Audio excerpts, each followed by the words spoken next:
Po për dallim prej krejt juve, Google ose ChatGPT ose interneti, nutricionit i një manë shumë, sepse njerëz informohen për recetat shnetshme, apo Len? Faktikisht, nështë rrjetet sociale në përgjithësi edhe Google na ka vedisu një farforme.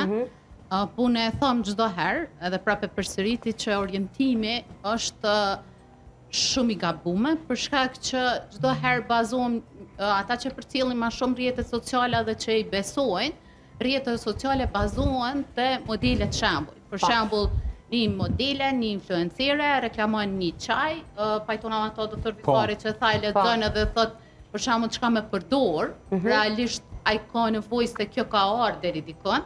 Këtu që ka ardhur për një arsye dhe normal që tash ka nevojë mu trajtu, edhe në aspektin për shembull të ushqimit ka hyn kohë për mu trajtu. Vjen çka me përdor, edhe qëllimi i vetëm është se çka me përdor. Domethënë e dim sa herë që kena thonë që marrin domethënë në krahasim ndoshta me mjek që marrin formata, po tani prap po mendoj shërimin e çati probleme ja besojmë prap mjekut, dashta janë i ndihmojnë për mi bu ma shumë pyetje, po te na vinë me pasojë. Domethënë te na vjen kur ka arrit me bu një mbi peshë shumë të madhe dhe normal e lyp përderisa ti je në shërbim, ti e lyp një shërbim shumë më shpejt dhe e lyp për shembull mu do mësu më shpejt, a realisht nashta u do është vite për marrë deri atë. Po në aspektin e vedisimit, muj me pranu kështu shumë thjesht që sidomos pas pandemisë vedisimi është shumë i madh dhe që na duhet sa më shumë orientim. Që më orientu për shembull në të dure.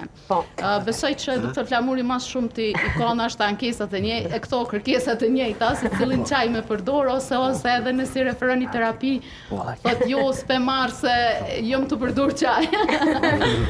Në një fatë kena pas të mirë se në pulmologji shumica pacientëve moshë më e vjetër, e derisa ka bërë që ngjarjes në ChatGPT na po vim në rregull, tash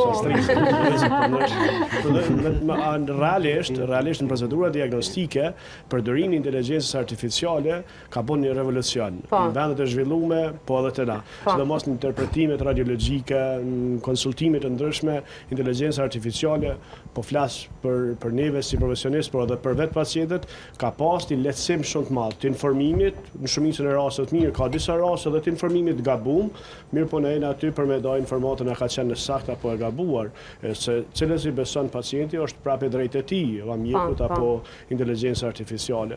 Po unë besoj se ka shumë rëndësi çfarë kërkon për me ditë rezultatin se çfarë do ta marrësh.